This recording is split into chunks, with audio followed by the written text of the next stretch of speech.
Rekat lampereng rata tanantara prateng sukuning araga yaranto mikalih pakon hasene seta kalau menurut wonten timbangan kadhawuh dina samengku margage pitakone bapakmu takonku wangsulana lonjong pimis playumu melar mingkus ambekam yogi waduh Kanjeng Rama Dewa ngaturaken kaniwasan kalungguhan samangke negari wirata kedatengan parang muka parang muka tegese mungsuh lakar kados matur saka ngendi nitik genderanipun menika wadyabala saking negari Trigarta negara Trigarta kuwi ratune Prabu Susarma ya Susarman langkar kados kata sajae Susarma ya Susarman kowe gelo atine kawan panjenenganipun Rama nalika nglamar marang adhime wedok sing utari atapik penglamare inggih langkar kados ngaten kalungguhan samangke ngalahaken kegiatan Bandayuda sampun boten saged dipun selaki perang donya ingkang angka 3 paribasanipun boten saged dipun hindari kalenggan sami kathah korban-korban ingkang dados korban wengising peperangan para wadyabala negari Wirata mundur tawur keterjang kegiatan saking negari Trigarta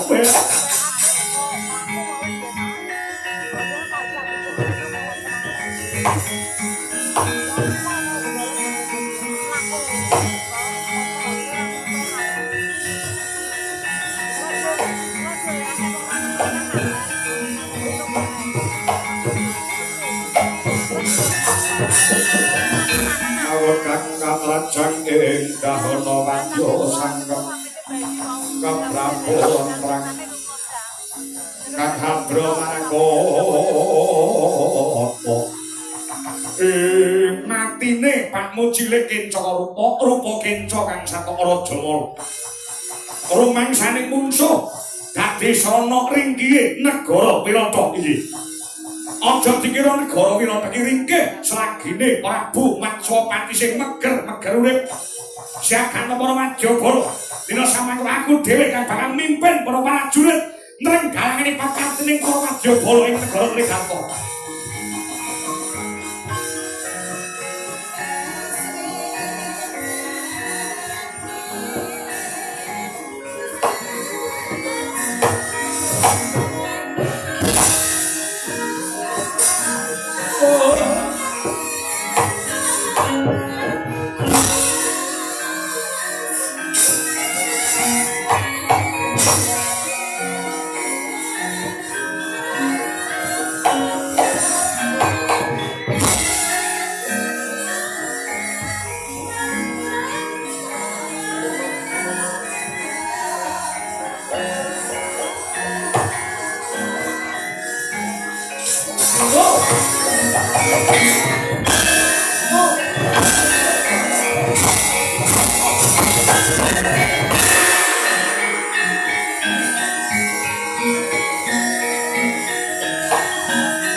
ente-ente si penunggu paten nono penunggul apa dosane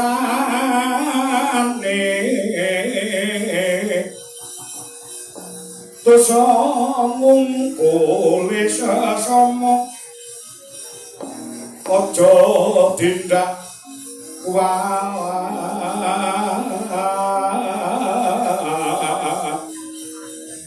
lahir ya bener kandamu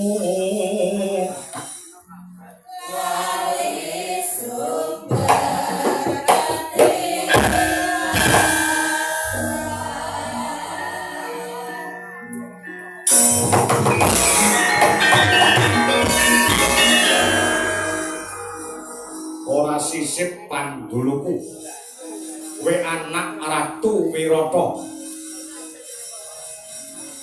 merak sangka ya aku merak sangka ora pangling mripatku nyawang karo dapur kowe ratu ing negara Trigarta Prabu Susarma ya Prabu Susarman sing ora duwe idep isin ing atase kowe lara ati nganggo cara kaya ngene nggonmu ora idep larane atiku ditampik nglamar adikku wedok utari paribasane tak gawa tekan pati. Apakmu ora kena dijak becik, ora kena dijak seduluran. Aku nglamar kanthi becik. Dina samangku kepara aku dicutat nganti kaya werjik cacing. Diwirang-wirangke disawang para nayakaning Praja Negara Wirata. Dina samangku balas dendam tumraping Prabu Susarma ing negara Trigarta. Ayo, endi bapakmu? Ora maringke utari kanggo aku tak kulung negara Wirata. Maju para ngarsa.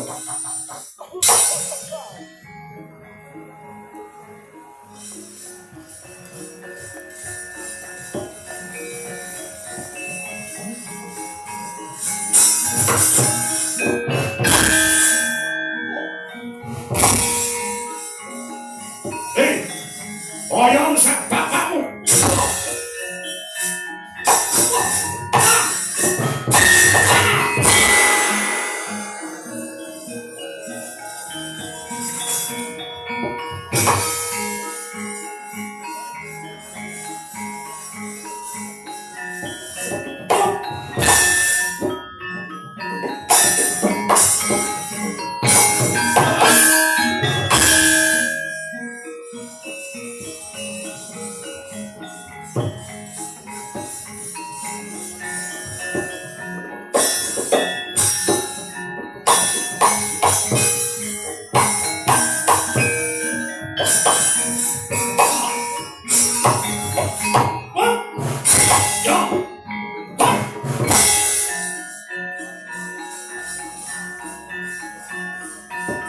Deno sing dadi wong.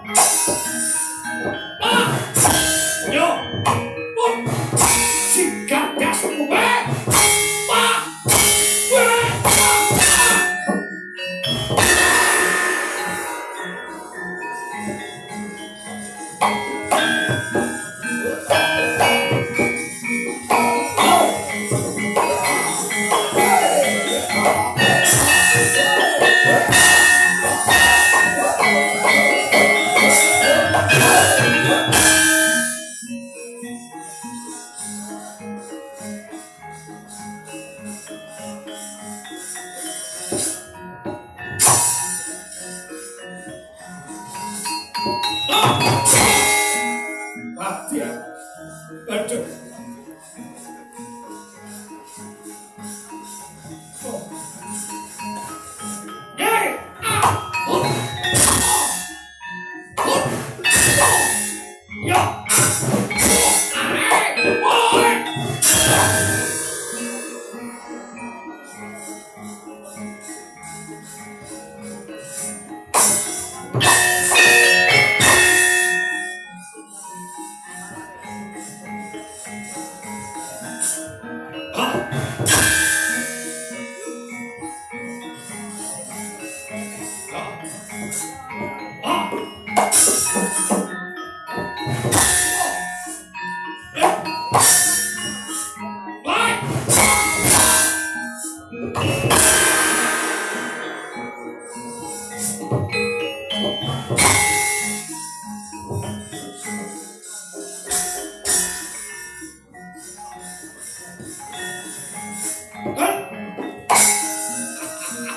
Ayo, ketokkan katik dayan.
Mundur.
Pabaratan piye sita?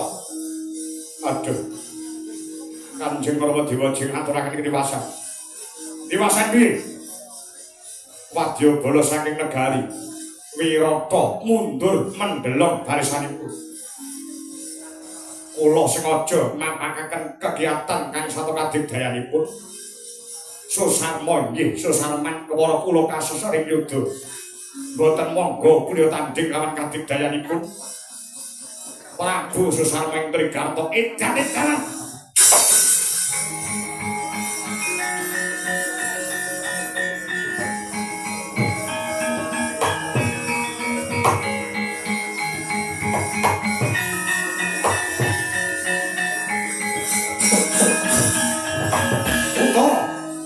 Wonten dawuh Kanjeng Rama Dewa Ji. Kowe mlayu ngetepeng saka pepungkuran. Ene ngopo? Waduh. Ngaturi uning bilih ingkang nyerang dumateng para Jawirata boten mung kakung saking negari Trigarta sing tekarepake negari Wirata menika dipun rampit saking ngajeng Kang Sato saking wingking dirampit saka ngarep Kang Sato saka mburi inggih lakar kados ngaten saking ngajeng para wadyabala Trigarta ingkang dipun pandhegani dening Prabu Susarma ewa dene saking wingking saking negari Ngastina ingkang dipun pandhegani dening Raden Karna Basusena yen ngono bedah iku negara Wirata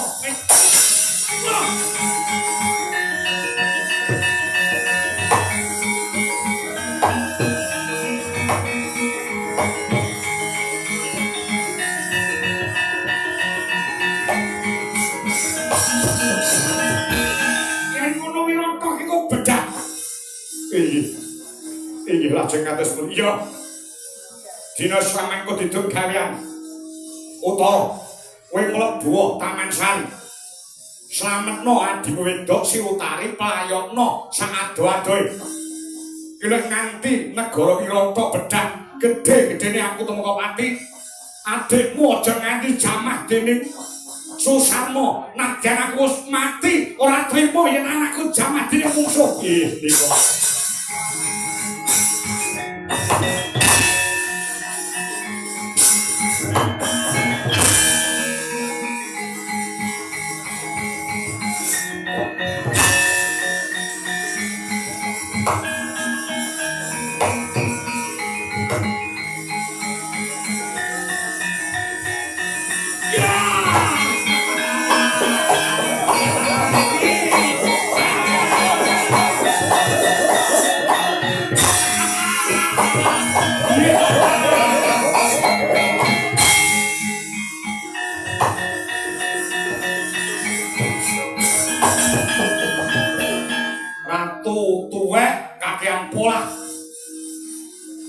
dijak becik ora gelem tak penakne ora gelem upama pengamarku dhisik ora tok tolak ora tok tampik ora kaya ngene kedaden ratu kempong pelok umurmu wis 80 punjul ning nyatane dina samengko kowe ora kena dipundi-pundi kudune anakmu wedok tok kekne aku men ora kedawa-dawa perkarane nek anakmu wedok dadi bojoku ora kaya ngene kedadeane Susan rungokno gobokmu timbang anak wedok Utari dadi bojomu luwih becik anakku tak pakakne kirit ngerti Haji kirit timbang ratu ing Trigarta yen mune kowe ngajak patimu Ratu tuwa Nadyanta dikaya ngapa lan kepiye kowe sekti rasa kuwi dhisik jenom ning saiki karepmu diake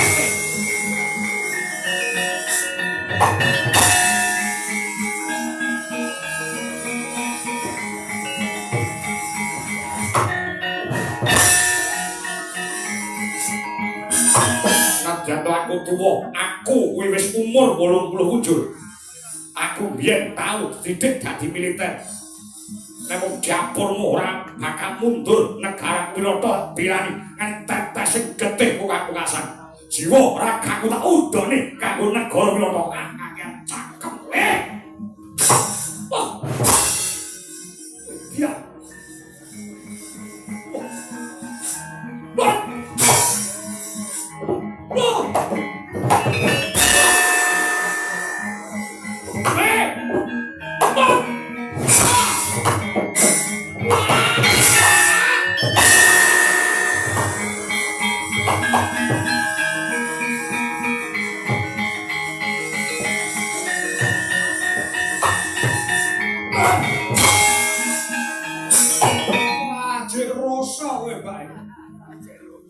dia mripatmu wis blereng omonganmu wis pelo ngadegmu ora jejeg nek ora tiwak nganggo teken mlakumu wis diglak-digluk ngantem cek krasa ayo Jatasa rasa kakasumban hut ya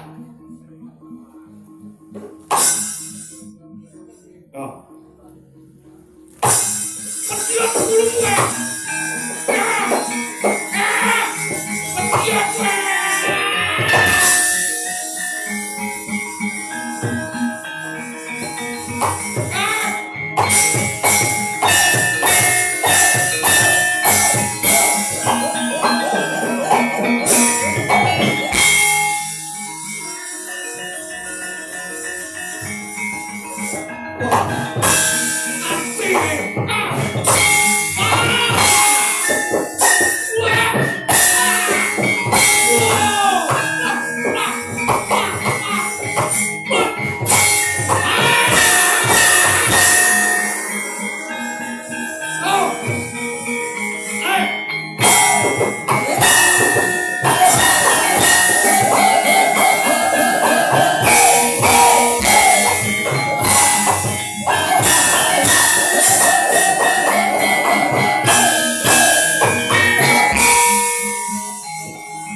Kepil halo.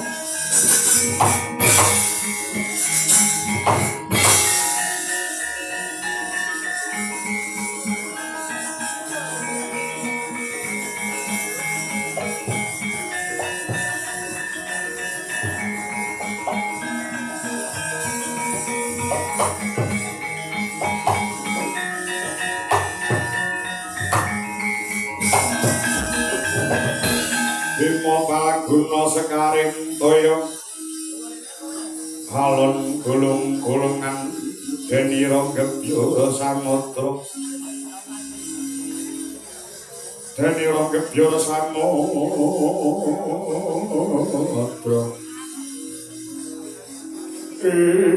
balowo wah darep kakangku Dwija Angka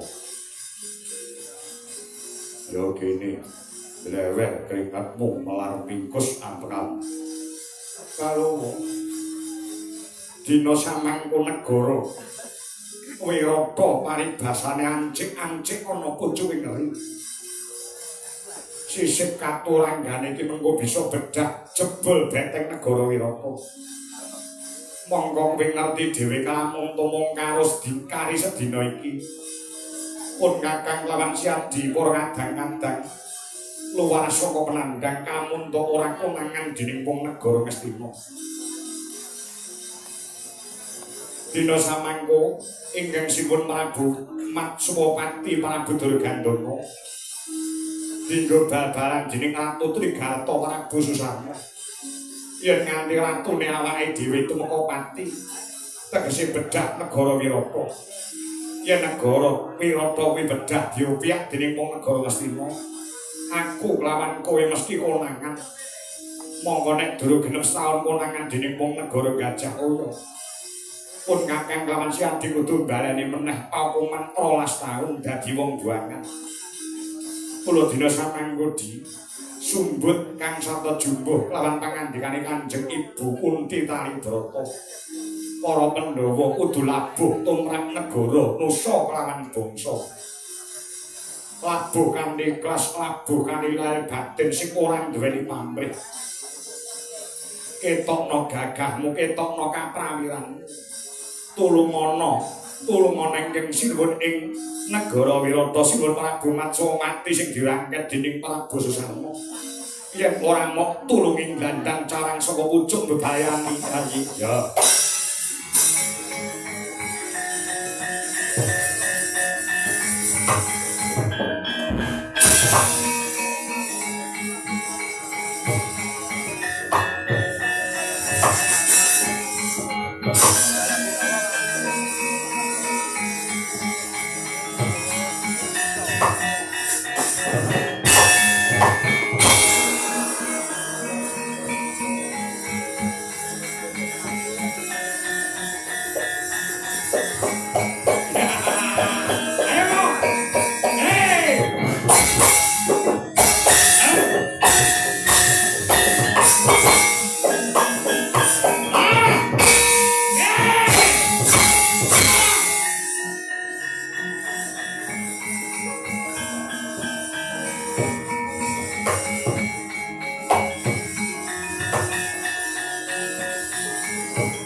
Prabu Durgandana ya sang Prabu Matswapati.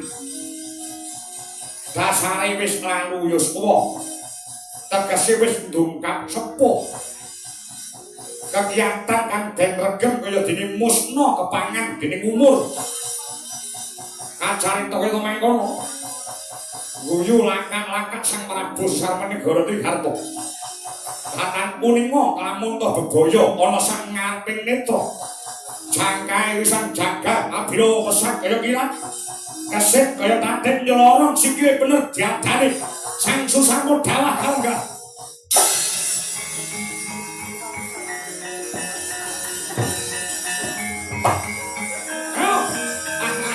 sambat kowe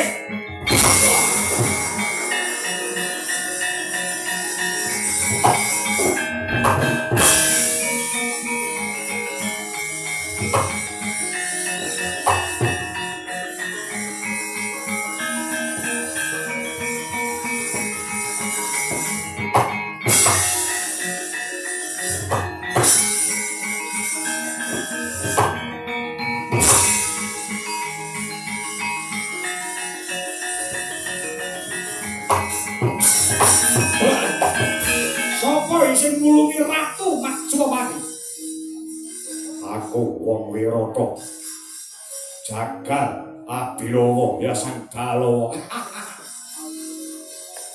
Yen wong liya mau ngapusi kena. Nek susahmu ora iso do ngapusi. Wong Wirata ki ora enek sing modele kaya kowe. Kowe dudu wong Wirata, kowe rene iki mung delik, kowe sesingitan, kowe dudu Jagal Bilawa, ning kowe werku.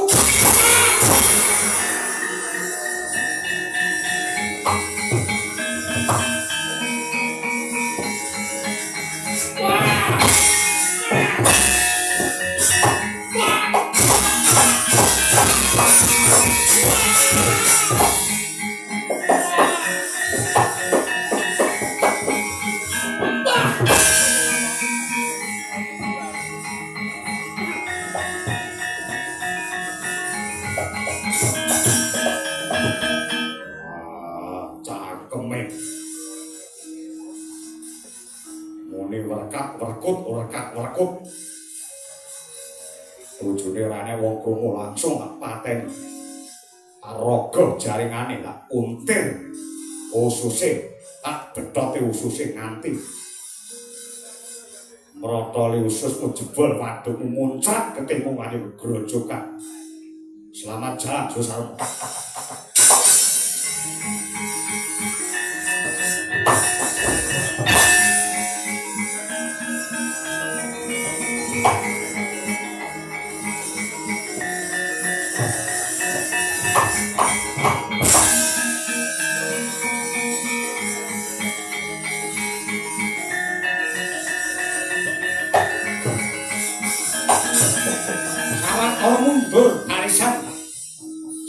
Mundur barisan saka negara Trigarta awit pejahe sang Prabusan ora kaya ingkang wonten mingking ingkang ngangsek saya maju Wadyabala negara Ngastina sing dipandheg kanthi Sang Karna Basusena gempur saka mburi.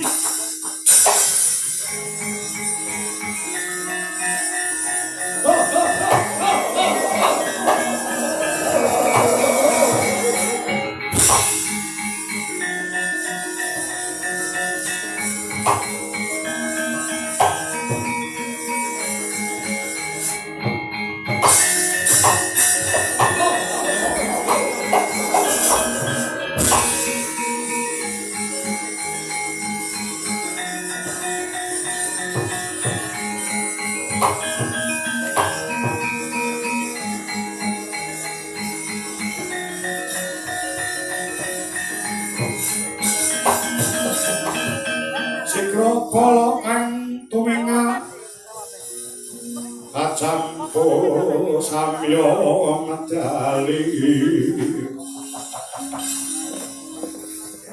ora tatek wilateng kota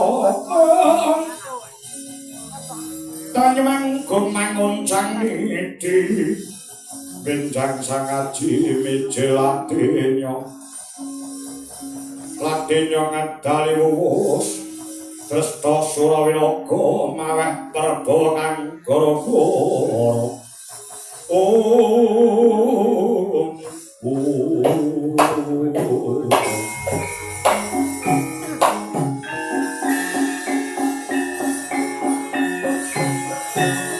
Sedasa wolu wayang jumeneng